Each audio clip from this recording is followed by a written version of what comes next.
Satu waktu saya ada di Jakarta dan bekerja. Pulang bekerja saya naik ke bis pada waktu tahun 1982. Saya duduk di bis itu, lalu duduklah seorang laki-laki di atas bis itu. Nah, lalu laki-laki ini bawa dua tentengan ikatan yang saya pikir dulu itu adalah agenda. Kalau agenda saya kepingin minta satu.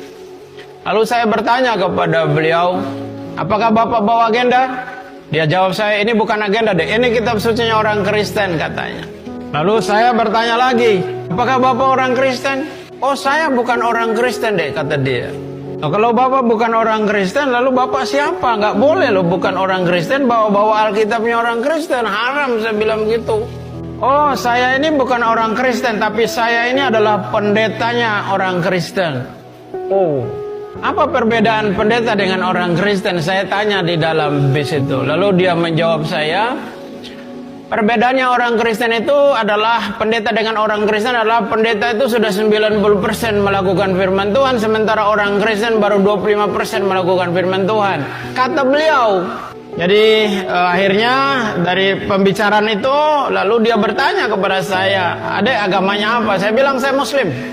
Oh, lalu dia copot dari ikatan itu, lalu dia memberikan kepada saya satu Bible, Alkitab dia berikan kepada saya.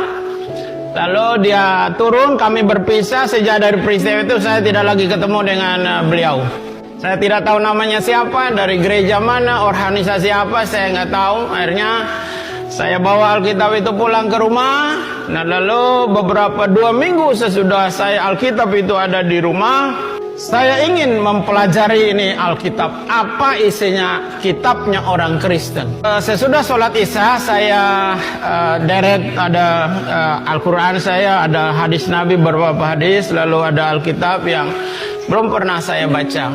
Akhirnya setelah itu saya berdoa, saya membuka ini Bible dengan kalimat Bismillahirrahmanirrahim. Saya buka ini Bible dan saya kaget, saya menemukan satu kalimat yang paling depan, itu ada kalimat kejadian. Besar sekali saudara, kejadian. Pada waktu saya membaca kata kejadian itu, betapa kagetnya saya, lalu saya berpikir, berkata dalam hati saya, ini ada kejadian apa ini gitu. Akhirnya karena saya baca itu satu malam, satu pasal itu, saya benar-benar pada waktu saya baca kitab Kejadian itu, saya benar-benar menemukan sebuah pengetahuan yang baru. Kenapa saya menemukan sebuah pengetahuan yang baru? Karena agama saya Islam tidak menceritakan bahwa Tuhan, hari pertama Tuhan menciptakan apa, hari kedua apa, hari ketiga apa, hari keempat apa, hari yang kelima apa, itu enggak ada. Tuhan menciptakan manusia hari yang ke-6 dan 6 masa Tuhan menciptakan alam semesta. Demikian kata Al-Quran. Tapi begitu saya baca Bible, saya mendapatkan pengetahuan yang baru. Jadi saya tahu dari Bible bahwa Tuhan menciptakan hari pertama ini, hari kedua ini, hari ketiga ini, hari keempat ini, hari yang kelima ini. Berpikirlah saya, rupa-rupanya kitab ini bagus. Kenapa bagus? Karena memberi pengetahuan. Karena memberi pengetahuan, akhirnya saya baca setiap malam, lupa ama ngaji saking enaknya ini baca Alkitab. Saya tidak pernah ngantuk kalau baca Bible. Heran orang Kristen banyak ngantuk kalau baca Alkitab. Yang merasa diri, jangan tersinggung, jangan marah, tapi harus bertobat. Saya baca terus, ketemu dengan hambanya Nabi Nuh.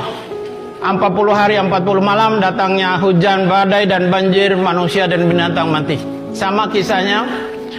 Lalu saya ketemu dengan kisah Nabi Ibrahim, atau di dalam Bible ini Abraham.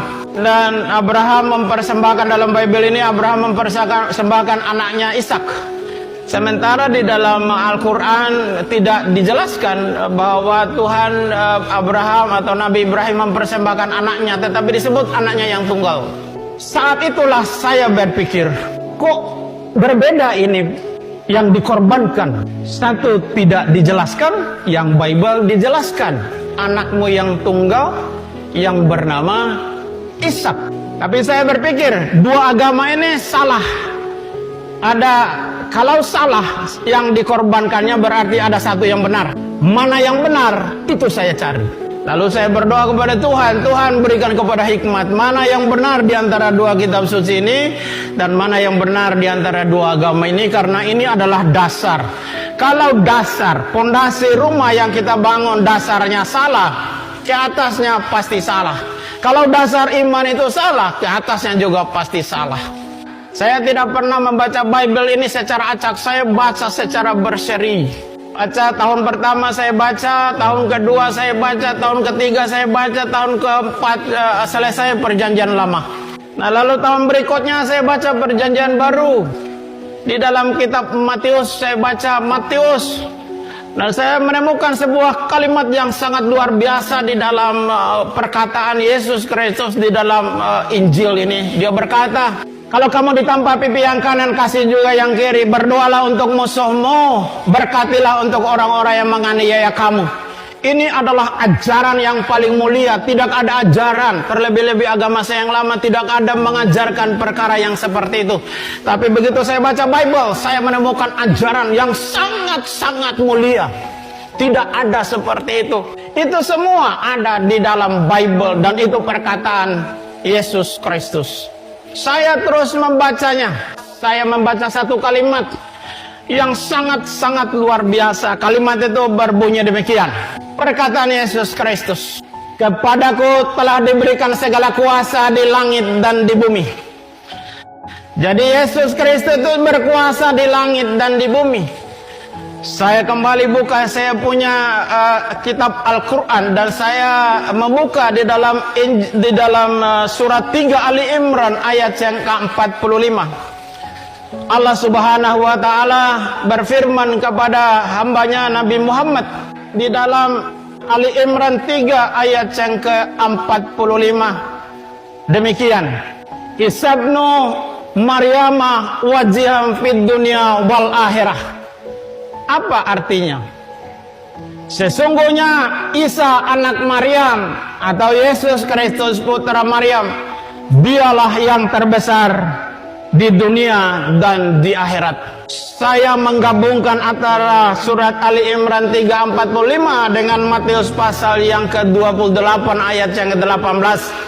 Matching, cocok. Satu nama yang disebutkan oleh dua kitab ini, nama Yesus Kristus yang berkuasa di langit dan di bumi, nama Isa Al-Masih yang berkuasa di dunia dan di akhirat. Al-Quran menceritakan bahwa bukan Nabi Adam yang terbesar di dunia dan akhirat, bukan Nabi Ibrahim, bukan Nabi Daud, bukan Nabi Sulaiman, bukan Nabi Musa, bukan Nabi Zakaria, bukan Nabi Nuh, bukan Nabi Ayub, bukan nabi-nabi yang lain. Tetapi Al-Quran menceritakan bahwa yang terbesar di dunia dan di akhirat adalah Isa putra Maryam, atau di dalam Bible Yesus Kristus anak Maryam. Saya menyimpan perkataan itu, lalu saya membaca lagi. Saya ketemu dengan Injil Yohanes pasal yang pertama ayat yang pertama, berbunyi demikian. Pada mulanya adalah firman. Firman itu bersama-sama dengan Allah dan firman itu adalah Allah. Ayat 14 berkata, firman itu telah menjadi manusia. Jadi Yesus Kristus yang adalah firman itu, dialah yang menjadi manusia.